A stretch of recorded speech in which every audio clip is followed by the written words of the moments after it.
राजनाथ जी, हम अपना लड़का के दहेज 15 लाख में 15 पैसा कम नहीं ले। दिग्विजय जी, हमहू अपना लड़का का दहेज 15 लाख कैश में ले रहे हैं और ऊपर से एगो न्यू मॉडल फैमिली कार ले रहे हैं।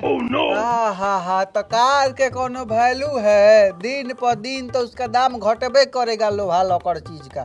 हम ले रहे हैं गहना। आपको क्या लग रहा है कि गहनवा हम छोड़ दिए हैं? चाचा, आपका बेटा लेडी संगे भाग गया। हम अपना लड़का में संस्कार कूट कूट के भरले हैं। हिम्मत है कि कोई सवाल उठा देगा हमारा बेटा पे? अरे इनका बेटा नहीं, आपका बेटा लेडी संगे भागा है। यही लेना कहा गया है कि ज्यादा हड़बड़ाना नहीं चाहिए। आपका तो पूरा दहेज में मरा गया। हमारा संस्कारी बेटा के मम्मी, एक कप और थोड़ा मीठा चाय भेजवाना है। दिग्विजय जी का मन खटा हो गया है।